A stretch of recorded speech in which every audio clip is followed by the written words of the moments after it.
Yeah. Okay. So let's pause it for now. We will be recording this webinar so that we can play it back later for folks that weren't able to make it here with us today.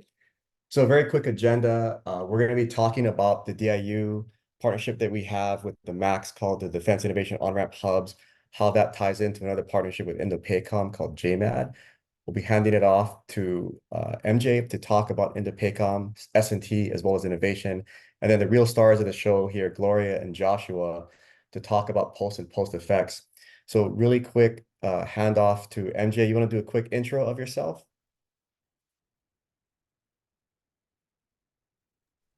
Yes, yes. Aloha.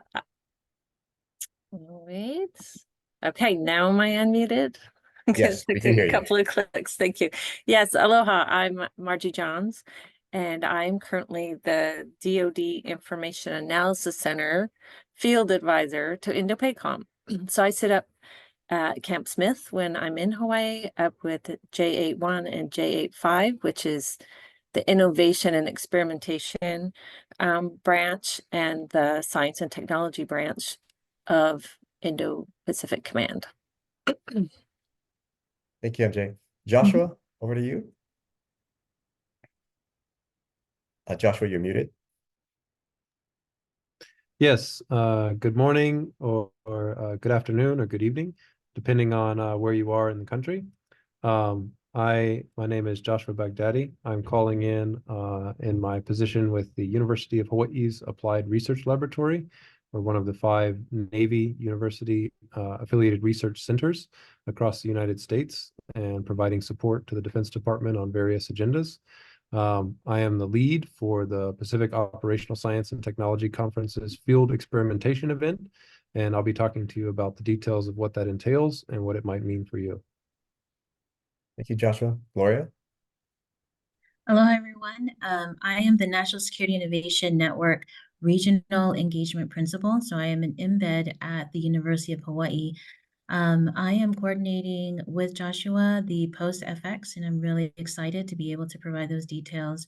NSIN is a component of Defense Innovation Unit, which directly reports to the Office of Secretary of Defense.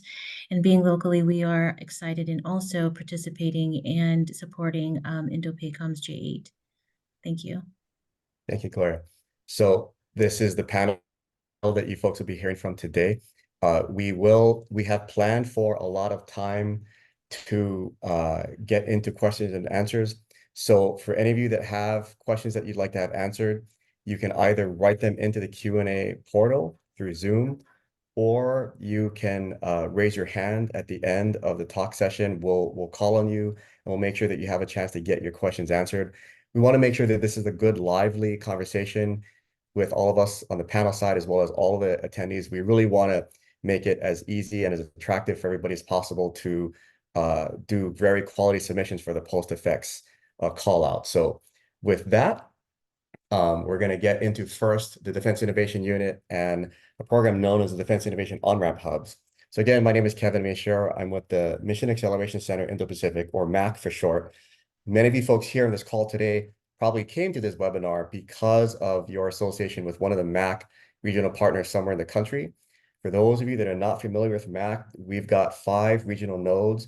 Here in Hawaii, we call ourselves the Indo-Pacific node. We've got a Pacific Northwest node, a Southwest node, a Great Plains node, and a Great Lakes node. Together, we all work to the same North Star, which is to help pull innovations from across the country and across the region into the hands of the warfighter as fast as possible. We have a particular focus on the small and commercial, non-traditional innovators that the Department of Defense is very much interested in. One of the larger programs that we run is in partnership with DIU that we call the Defense Innovation On-Ramp Hubs. So the scope of this program is primarily to do community outreach, such as this webinar that we're doing here with everybody today, to bring new opportunities to connect innovators and government mission partners together. We are also building up physical collaboration sites. So if you're ever in town in Hawaii, in Ohio, Arizona, Kansas, or Washington State, come find the On-Ramp Hub location, come partner with us, collaborate with us, or give us a shout before you're coming into town and we can talk to you about what upcoming collaboration opportunities we've got going on in each of our regions. if you build on this theme of partnership, INDOPACOM and DIU have been working very, very closely, very recently to launch an initiative called JMAD, which is the Joint Mission Accelerator Directorate. So recently at the TechNet conference here in Hawaii, Admiral Aquilino, the commander of PACOM, gave a talk about this. And one of the things he was really focused on is the fact that we're really in uncharted territory here in the region. The risk of potential large-scale conflict really has never been higher than it has been in the last 40 years. And so while that can create some anxiety, it also creates a lot of positive, profound opportunities because it's widely recognized that sources of innovation and best-of-breed technologies are really going to be crucial to help safeguard the region. And so this JMAD initiative is really a call out and a focus to help accelerate this pathway. So admittedly, there's not that much publicly available information yet to date, but what the DIU team has done is they put a page up on their website. So if you navigate to diu.mil/JMAD, this is going to be one of the more official public repositories of information as it becomes available. So my suggestion is bookmark the page, visit the page, share it with your friends. As information becomes available, this is likely to be one of the more official spots to find this information. As this relates to post effects, when you for any information you can find online or folks you can talk to, if you truly feel that your innovations might apply to JMAD, my suggestion is to cite that in your application to post effects. The reason being that a lot of the operational users, as well as the innovation seekers, such as the tech scouts like MJ and her team, they're going to be at post effects. So invariably, the more innovations that we can showcase to the government mission partners, the more it will shape and inform the strategy for JMAD moving forward. And so with that, I'd like to hand off the baton to Ms. Margie Jones, the ever-present, ever-shiny, ever-happy partner that we have here in the Indo-Pacific to talk about innovation and experimentation through INDOPACOM. MJ, over to you. Thank you, Kevin. That was a great introduction. Shiny, happy. That really does describe me. Even when I'm up here in the dark gray Pacific Northwest, I can't wait to get back out to Hawaii. Let me move something out of my way. This first slide I have, and I believe I only have 3 slides. This first one is an oversimplification, but a very useful tool to talk about DoD innovation life cycle. I have been working within and around the Department of Defense for about 20 years, starting with the Air National Guard, doing innovation there, and then Air Force Research Laboratory as a reservist, and then up at INDOPACOM in Hawaii for 12 or 15 years. And there's a lot of different ways to look at how do I get my good idea to the warfighter. And this is one simple way that J81 uses for conversation. And so we start up here in the top right, that the needs. What does the government need? What do the warfighters need? And we call those capability gaps. And then, so from there, people start having ideas and trying to get their ideas, into this innovation cycle. And so we call those innovation mechanisms, which could very well be that the on-ramp hubs create innovation mechanisms. And then of course there'll be funding.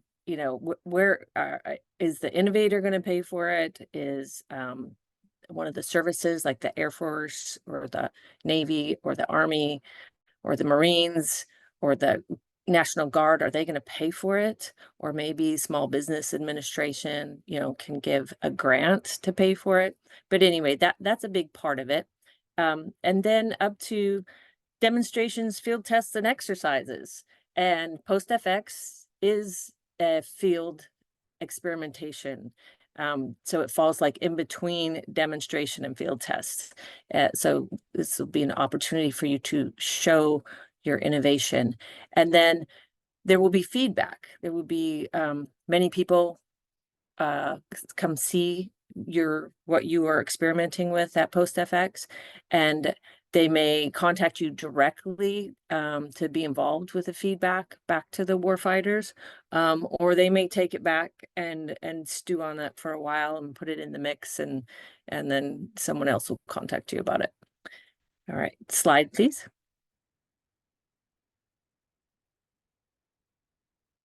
All right, this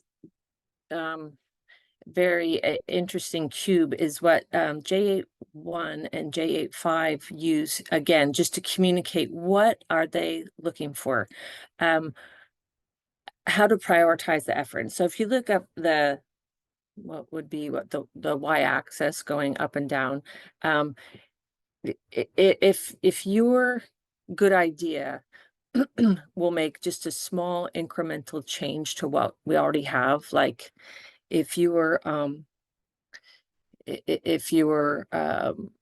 flip phone now is smaller and can fit into a pocket, you know, that would be an incremental change. But if you were the one that walked up with an Apple Watch, that would be transformational, you know, compared to, that's just one example. Or if your candle burns slower and doesn't drip, that would be an incremental, you know, advancement to light. But if you walked up with a solar powered will never go out light, that would be transformational.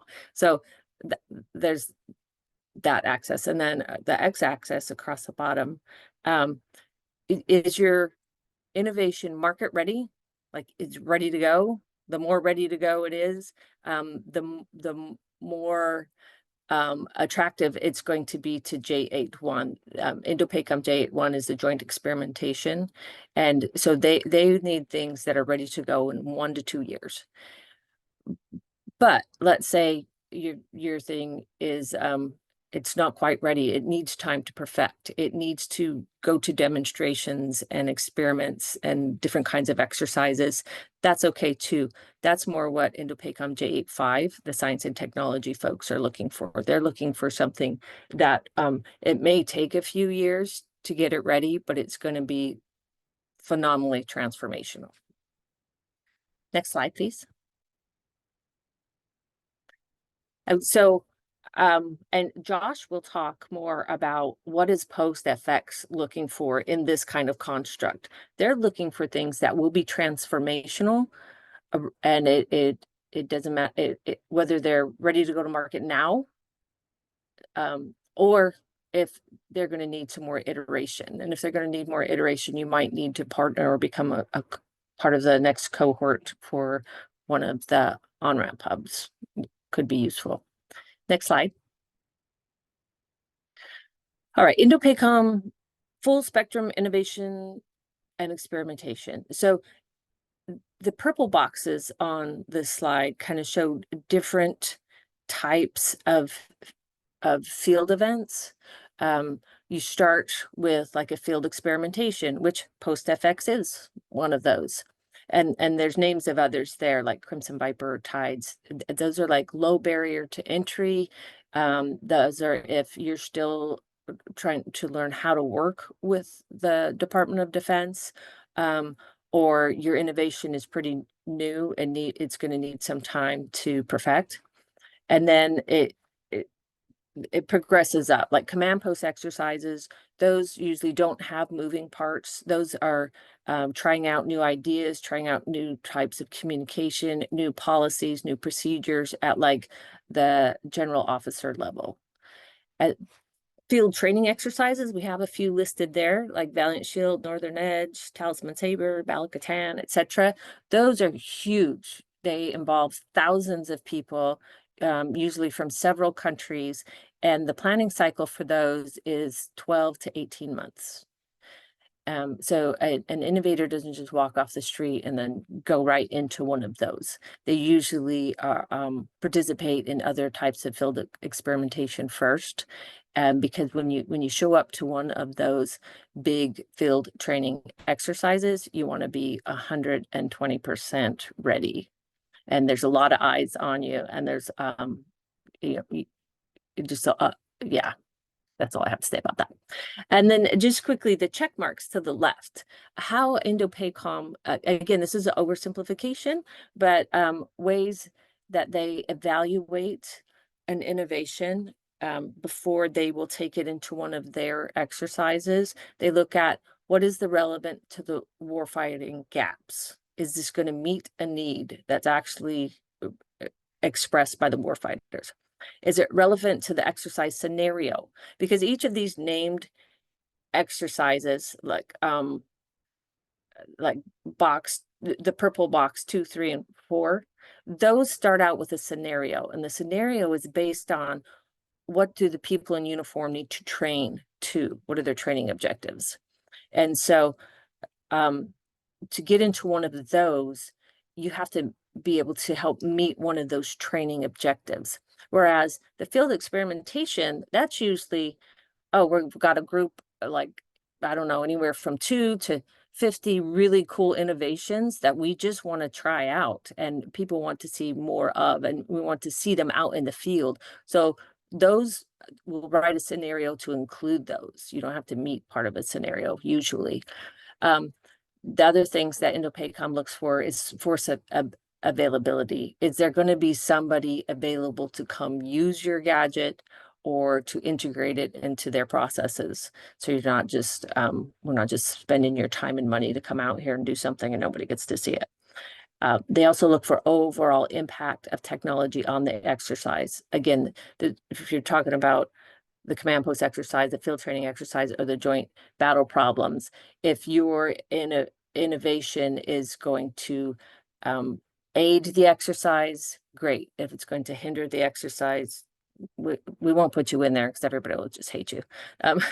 And then your maturity and your funding. So that's what they're looking for up front. And then the orange box, really important, because the venue selection, you know, if we try to match you to one of these events, it would be based on the requirements of your innovation. Okay, so the scenario is written for training to make sure that the people in uniform get the training they need.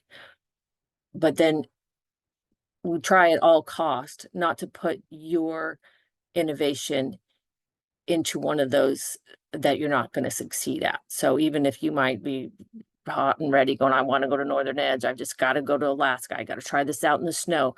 But if we can tell you're probably going to have very small chance to succeed, we'll just say no and then suggest you go to something else, like a post FX.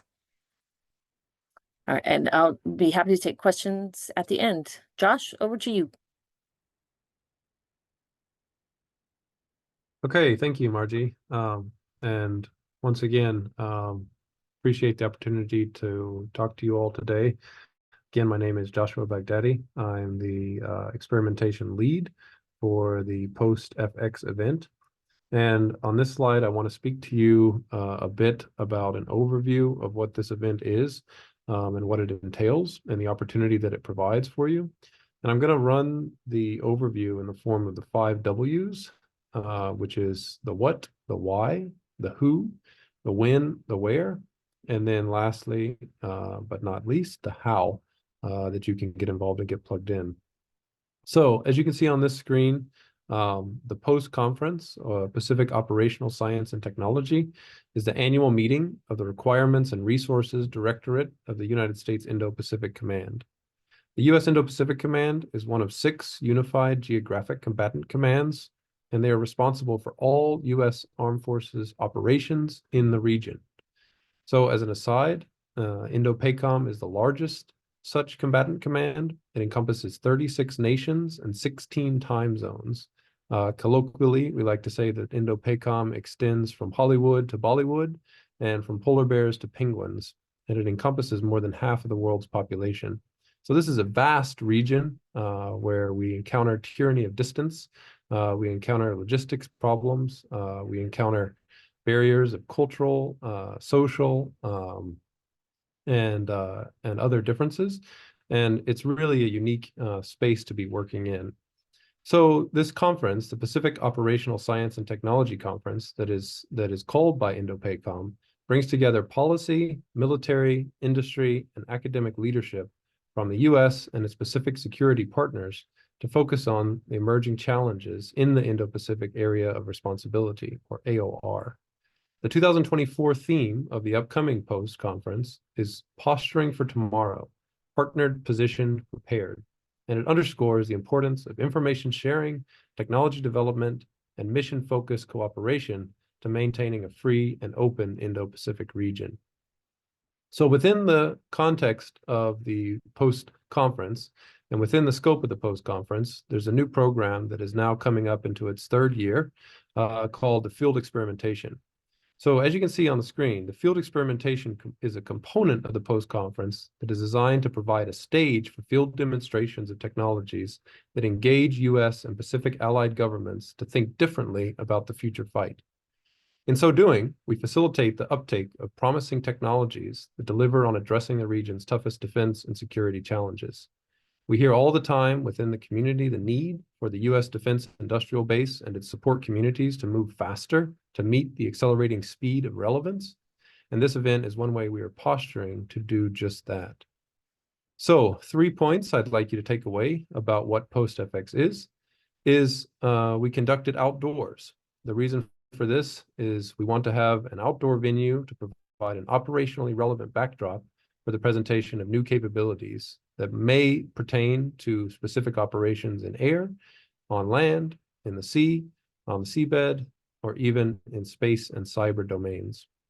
This year, we're also planning to host at a venue that provides an on-water capability, which is new for PostFX, and will give us an opportunity to provide sea-based demonstrations of technology as well.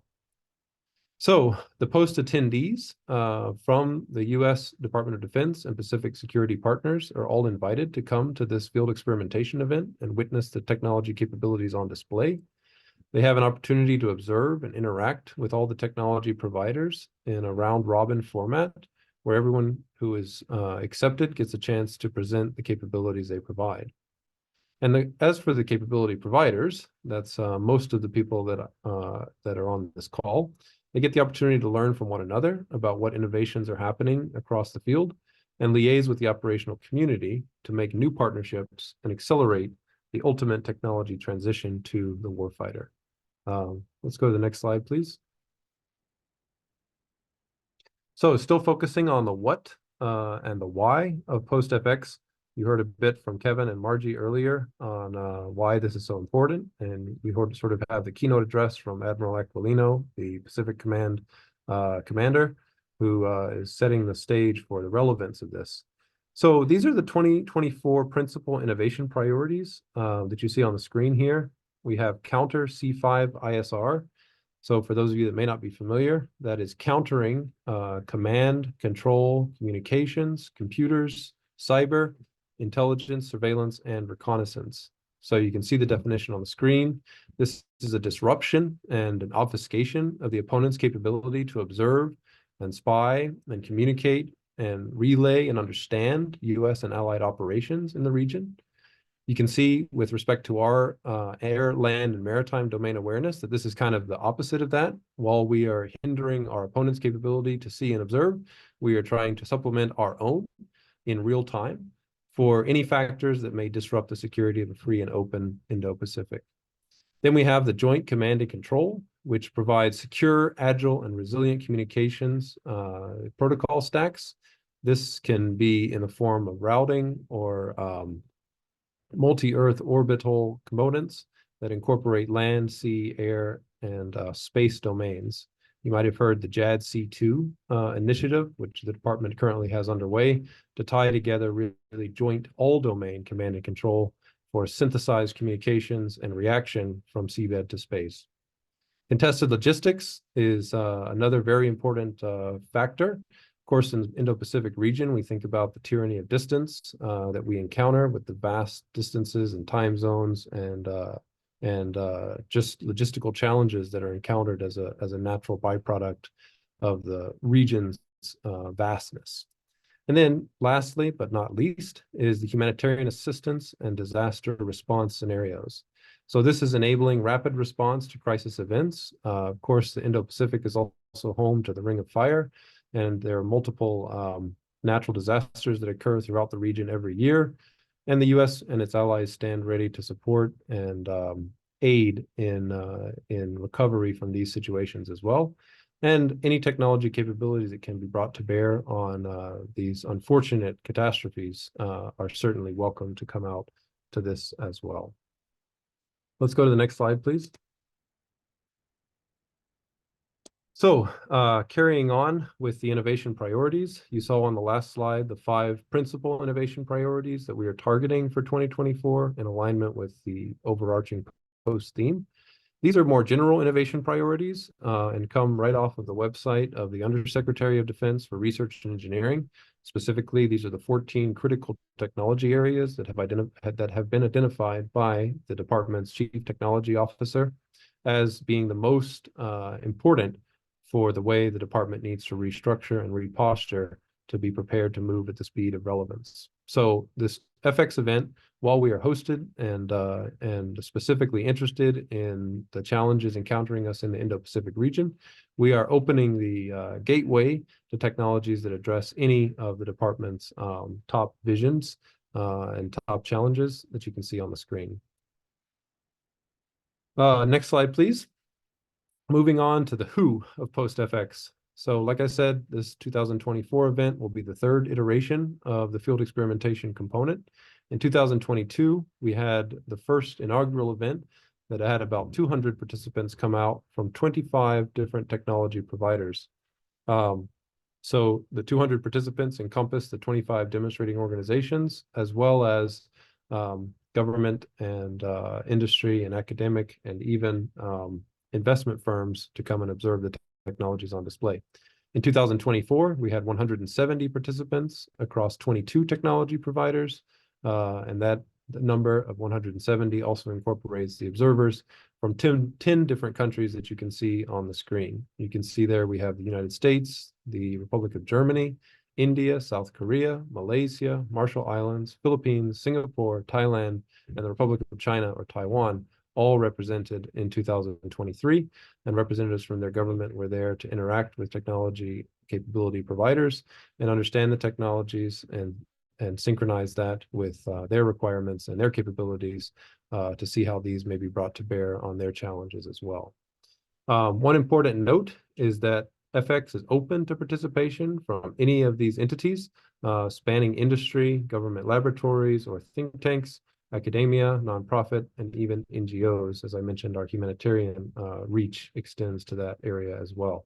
One important note I want to make on the who before we leave this slide is, as a consequence of the international and coalition partner forward component of this event, any technology that is brought to bear must be releasable to a wide audience and cannot be limited in distribution to US eyes only or Five Eyes only types of audiences, but must be able to be released to a broad network of coalition partners. Let's move to the next slide, and I'm going to hand the baton off and the microphone off to my colleague Gloria Chu, who's helping me run the field experimentation for the first time this year. So Gloria, take it away. Thanks, Joshua. The post-FX event will be hosted on the Kaneohe Marine Corps Base on Oahu, Hawaii for March 7th. So that's a Thursday. In the conference week, it starts from I believe, March 4th or 5th, that Monday or Tuesday. But this post-FX event will be on the Thursday. We request a demonstration for UAS capabilities be submitted to us by the 15th of December, and then all technology demonstration to be submitted by January 15. The postfx@hawaii.edu email is the email that you would send your request to participate, and then we'll respond and follow up with any questions and instructions for further details. Space is limited, so if you can get in your request as soon as possible, as selections will be made on first come, first served basis. And I think I covered everything. Gloria and Joshua, can you guys clarify the difference between why we're asking for the UAS submissions to come in a month earlier? What's the driver for that?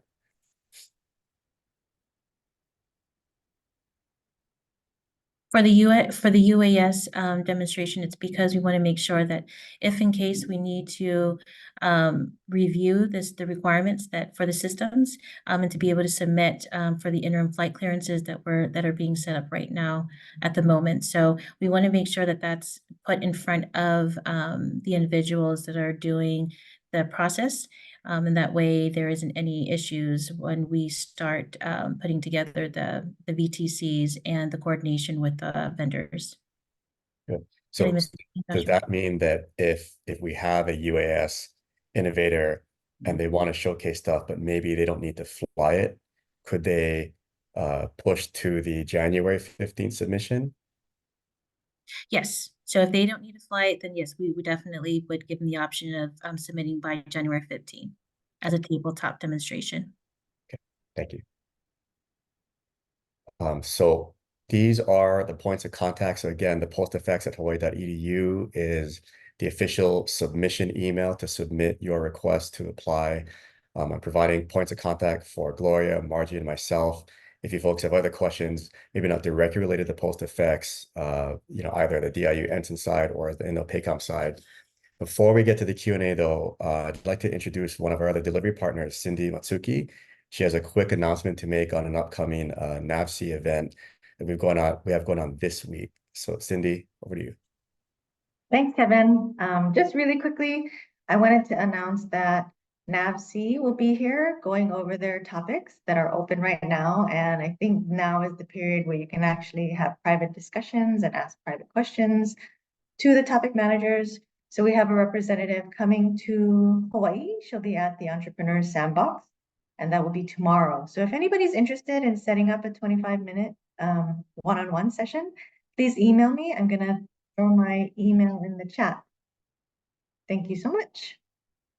Thank you, Cindy. So now with that, we'll keep the points of contact screen up, but we're also going to now flip it over to Q&A. Keely, you want to start to run through the list of questions that folks have? Toss them over to the panel for answering. Yeah. Our first question is from Rolando Martinez, and he's asking, is there any interest in hydrokinetic energy, desalinization, organic trash recycling?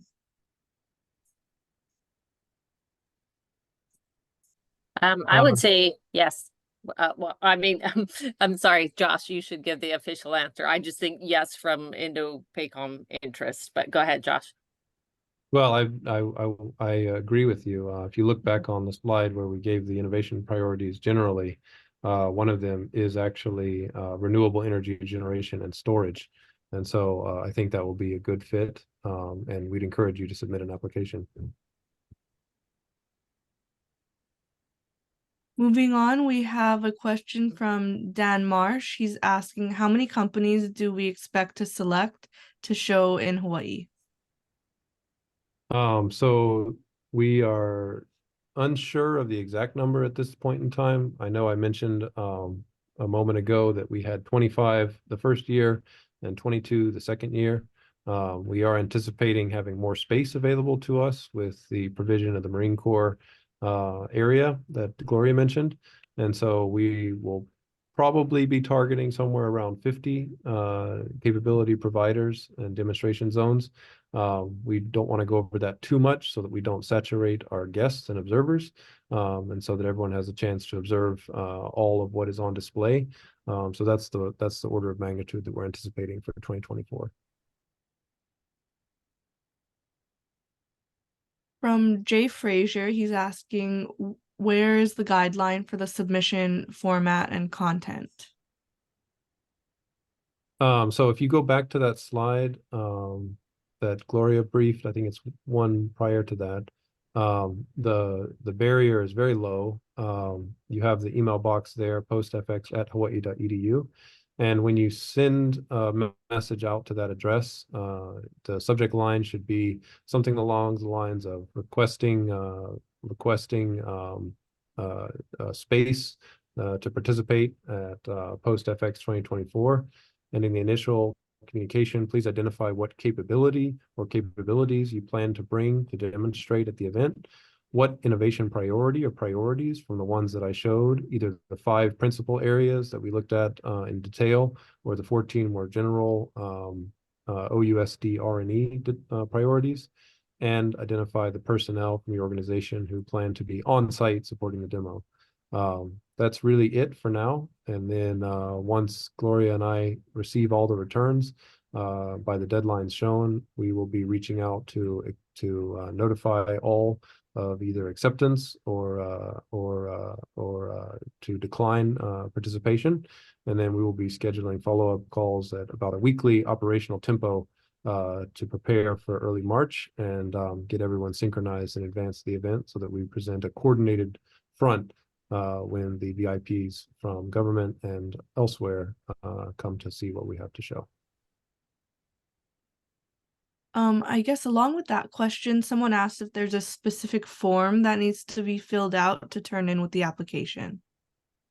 There's no form at this point. It's really just as simple as what I said.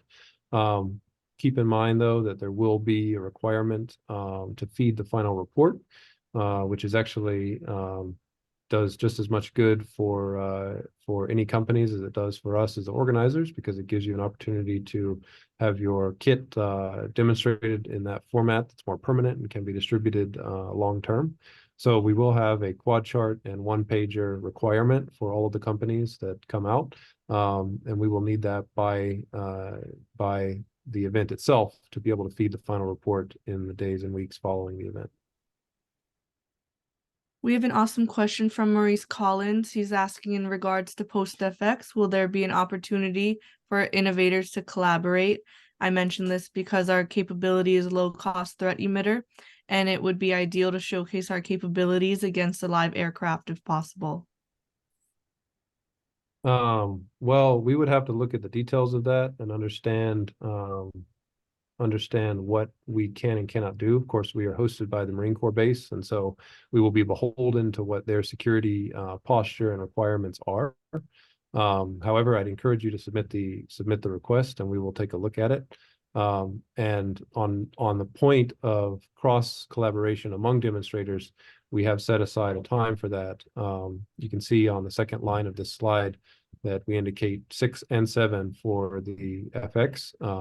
The 7th is the actual execution demonstration day for the VIP observers, but the 6th is an opportunity for setup and crosstalk, and we schedule in time for all of the demonstrators to present to each other in a more intimate setting, so that everyone who comes out has an opportunity to, at a minimum, hear what others are doing. Now, if there's a request that is more involved and might include cooperation with other participants, as it sounds like this one that you mentioned might, then please identify that in your request too, and we will take a look at if anything can be done. Tim Gillespie is asking who will be in attendance from the government. Well, so we don't know exactly who will be in attendance. What we can say is that as the seminal event of the J8 Requirements and Resources Directorate of the Indo Pacific Command, we anticipate, as in years past, to have senior leadership from the combatant command in attendance. This is also a pretty high level event for the Defense Department writ large. And of course, as emphasis is continuing to turn towards the Indo-Pacific region, we get a lot of high-ranking officials from the Pentagon. In past years, I can say that we have had the Undersecretary for Research and Engineering, whose critical technology areas are part of this event, come out herself to witness and walk around. We cannot guarantee that she will be there because we don't define her schedule, but we are hopeful that she will, and are expectant that other senior department personnel, especially from the science and technology divisions, will be present. I'd like to also mention that historically, Dr. Kay Levi, who is the INDOPACOM J8, I think he's the longest serving J8 on the planet and probably the most innovative. Historically, he will take time to walk through and meet the innovators if his schedule holds. And also, I think it's it's quite grand that this is being held on the Marine Corps base, whereas that will have a few more restrictions with it. It adds more realism as to what does it take to operate on a military base, and then it will also open the opportunity for, who knows, Marines of all rank to come on over and walk through. Also, the fact that it will be co-located, I think, just about a mile from where the post conference, because the post 24 conference is something that's going on all week in Honolulu. And then on the same day as this FX, there will be closed sessions. So it would be mostly government people or people that already have clearances meeting for briefings on the Marine Corps base, just about a mile from where this FX is going to be. So that, I think, I'll be really interested to see if that number goes way above 200 this year as to people who come see the FX. Yeah, and I should clarify, thank you for that, Margie. So the dates that you see there, the 6 and 7, are the same dates as the classified sessions. So do not let that be a deterrent to you, but rather an encouraging, I guess, motivator, in the sense that on the 7th, we are planning to run actually 2 demonstration stages. One in the morning, in which we will capture most of the people who are probably not attending the classified sessions because they're from the international coalition partner side or other investment firms or private industry. But in the afternoon, we plan to run a second demonstration session for the FX attendees and participants to give an opportunity for those who attended the classified sessions just down the street to come up and witness that. So we anticipate getting a lot more from U.S. Government and Defense Department personnel in that afternoon session. And piling on to what Margie said with respect to the science and tech community. So for those of you that may not be familiar, underneath the U.S. Indo Pacific Command, which is the Joint Unified Combatant Command, each of the component commands also exists under that umbrella. And each of the component commands has a science and technology liaison or advisor who advises that particular service component on science and tech matters. And we have typically had strong turnout from the component command's S&T advisors at this type of event because, again, the barrier is really low to interact and liaise and understand what's new in the field. And we would anticipate that to continue in 2024 and beyond. Thank you, Josh and MJ. We have a question from Neil Fradinay. Do you have small business and large business quotas to target for evaluation criteria, or is this open to all of industry? This is a broad call, and we are not distinguishing between business size in the call. We certainly are trying to keep the barrier low for engagement with small business and small industry. That's why if you've been paying attention, you will hear that we have not mentioned a cost of entry to this event, and that's by intent. And so especially for local companies that are in Hawaii, the cost is very low because they're already on island. But we welcome those coming from afar as well, and are keeping the barrier low by not imposing any costs to participate in this event. We have a question from Michelle Mendares, and she's wondering if there's an amount of drone applicants that you will accept. Well, I think that we are still in the single digits with respect to petitions for drone requests. So we have not felt a need to impose a limit. Again, we're looking at things on a first come, first served basis. And so if you have a technology that falls into that camp, the earlier the better. And especially since we are imposing the deadline of this Friday for all UAS demonstration requests that plan to get airtime. Kelly Eccles is asking what size are the showcase areas for static displays. She has a prototype drone that is 8 feet by 7 feet by 2 feet. So that's a very good question. We don't have an exact answer for that because we haven't spec'd out the real estate provided to us. What I can say is that we're looking at using a hangar, World War II era hangar on the Marine Corps base, and associated entryway, and then runway area that fronts the water, actually. So on the map of the Marine Corps base, it's just south east of the Marine Corps Air Station's runway. And there's a set of 4 hangars there. We will likely be operating out of one of them, and then having the advantage of capabilities demonstrated both within the hangar and on the outside apron and runway area leading down to seaplane ramps and leading to the water. And so again, really looking forward to the cross-domain nature of this with respect to showing off air, land, and sea capabilities. And so I would think off the top of my head that those size constraints would not be a showstopper. I would be more curious to see how the shipping is taken care of to get that to and from Hawaii. But if you can bring it to us, that the size in itself is not going to be a limiting factor. Similar to that question regarding the size of their displays, we have another question that they're asking: what if they aren't able to bring their displays by air travel? Is there any other options to showcase their innovations? Well, so I think it's kind of ironic and in a good way to hear these kinds of questions, because you have to start thinking in an expeditionary sense of how are you going to get your technology to the fight, right? And so we are not providing advice on that, and that's a little bit beyond the scope of what this FX is meant to encompass.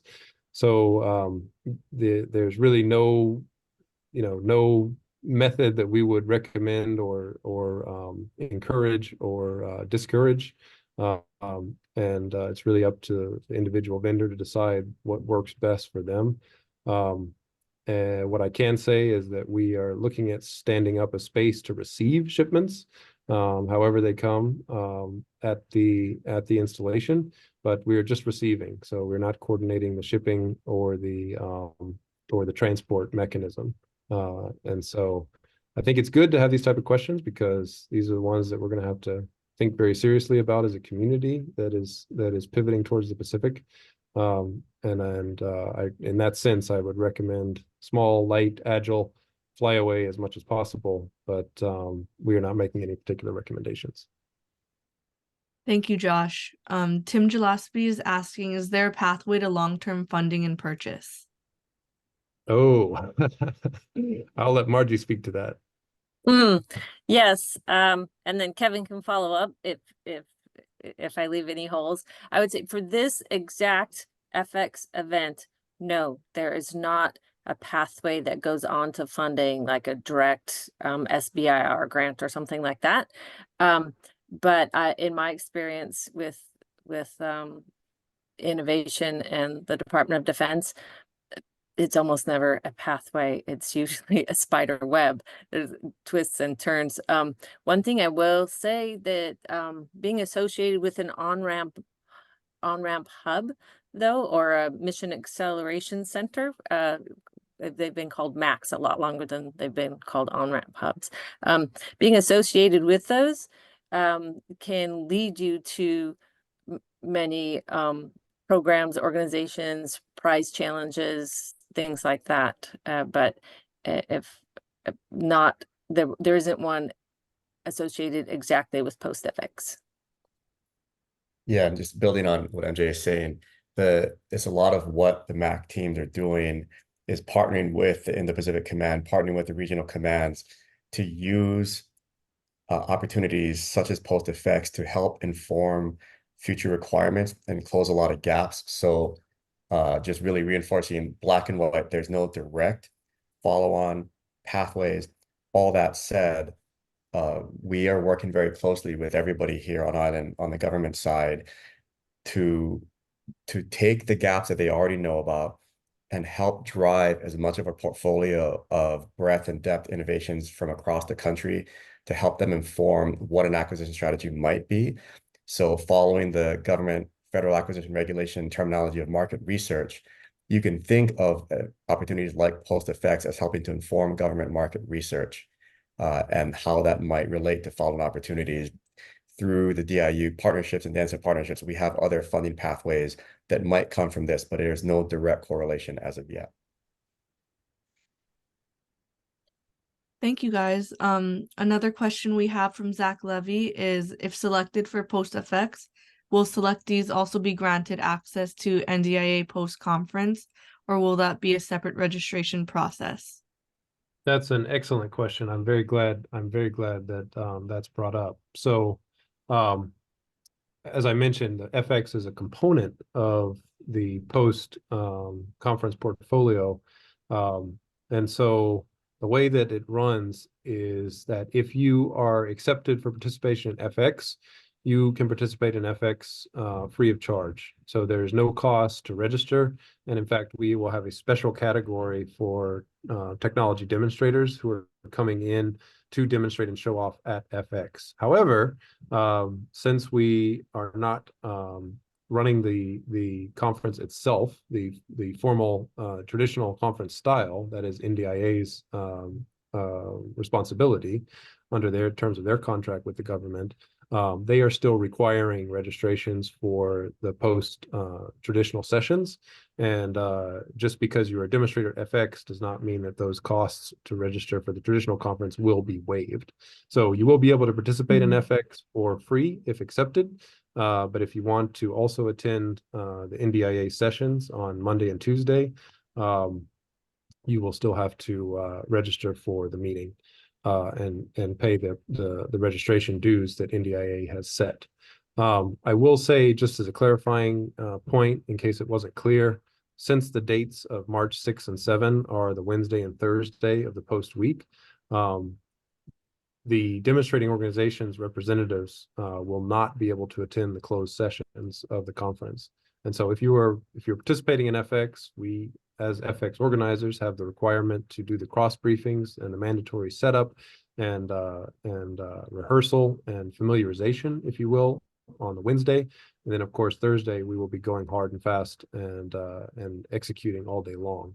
And so you will not have the opportunity to do that. So if you're just trying to register for the NDIA conference to get to the closed sessions, but also participating in FX, do not do that, because FX is free and that you will not be able to make the closed sessions. But if you want to go on Monday and Tuesday, you're welcome to do that. But as that's not part of FX, you still have to go with the appropriate registration category that NDIA provides. Thank you, Josh.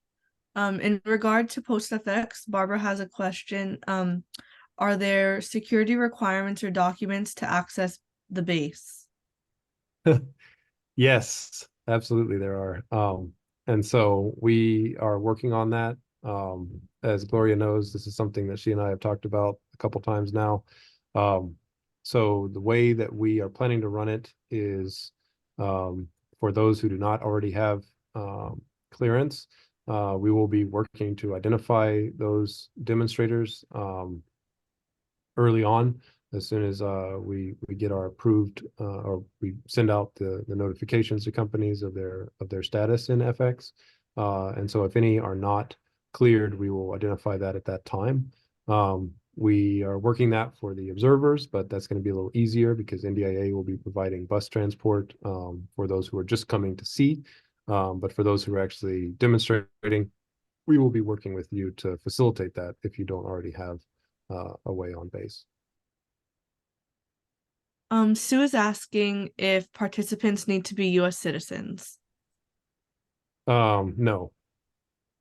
There's no requirement for either demonstrators or observers. And in fact, as Kevin and I have talked, we are hoping to see some demonstrators that are coming from the international space as well.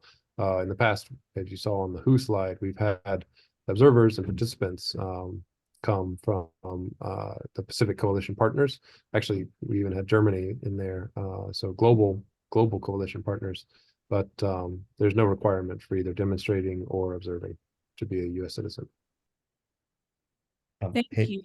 Keely, there's a question on the chat side from Michelle at Wingspan. I think this is actually a good question as a segue towards wrapping up the webinar. She's asking, will an after action report or some type of summary be provided post demonstration, and what do next steps look like? So Joshua, really it's a question for you. Are there plans to have like formalized AARs, outbriefs, something like that, written and provided to demonstrators that are post effects innovators? Yes, yes. So as I mentioned earlier, we are planning to have the final report, and that's going to capture any after actions that are brought to bear through the course of the exercise. We have a opportunity to express whatever key thematic takeaways that come out of the event through that venue. And it is also an opportunity for each of the companies to get a slot. We will give everyone an opportunity to provide a quad chart and one pager summary of capabilities to feed that report. And then we can wrap all of that up with any thematic takeaways that come to the fore as we go through this exercise together. And so the reason why this is important, as MJ was showing previously, post effects is simply one activity set within a giant portfolio of activities that the INDOPACOM command is doing for experimentation and innovation. And so it is a very good low barrier way to get your innovations in front of very likely the same government decision makers that are trying to figure out what innovations they want to insert into the larger scale exercises. So it's looking at this through the lens of market research, market outreach, and feedback from warfighter users. Post effects is a really powerful way to start that cycle, because as Joshua and MJ were talking about, the giant events like the Northern Edge, the Valiant Shields, it is a 12 to 18 month planning cycle. So even if you got your innovation in front of the government teams today, the earliest you could get into one of the larger exercises is more than a year out. So getting your technologies into these cycles is very, very critical. And post effects is one of the better ways to make that happen if the local commands here are not already familiar with your innovations. And the coalition partners as well. Remember, we have a lot of the coalition partners coming in as well. So they are also looking for innovations that they need installed locally in their region. So this could go beyond the United States. Yep, and I'll pile on to what Kevin said by just reiterating that, and by saying that you can think of PostFX as a gateway event, because as you can see on this slide, the barrier is very low. We've spelled out the deadline. We've spelled out what you have to do to send that email and what should go in it. But it really is as simple as that. And so I would encourage you, if you have a technology that any of this that we've talked about strikes a nerve, to submit a request, and we will be analyzing all of those. I would also say that looking ahead, and this is kind of not totally defined yet, but something we're looking at, is how we can more purposefully incorporate some of the top technologies that boil up out of the FX low barrier events and bring them into integration with some of the other exercises that take place around the region with our coalition partners and with our friends and allies in the region. And so that's something that's forthcoming. We're still working on fleshing the details, but we have a really unique opportunity with the coalition showing up to take advantage of what they want to see and hear from them about what will be most useful in their areas of responsibility as well. So we're right at the top of the hour. For everybody, want to be respectful of everyone's time. So thank you all for joining us from wherever on planet Earth you are calling in from today. Hopefully this information is useful. Again, I'm just going to flash this up here on the screen just for another few seconds on follow-up contact information. But really the focus here was on raising the awareness on post effects and helping to distill down the application requirements for post effects. We will be emailing a copy of these slides shortly after this, as well as we will be making a copy of this webinar available for those that weren't able to make it. So again, this is really just the start of the journey. We look forward to seeing many of you out here in Hawaii in a few months. Thank you all for attending, and happy holidays for everybody if we don't talk to you folks again soon. Take care. Bye. Happy holidays.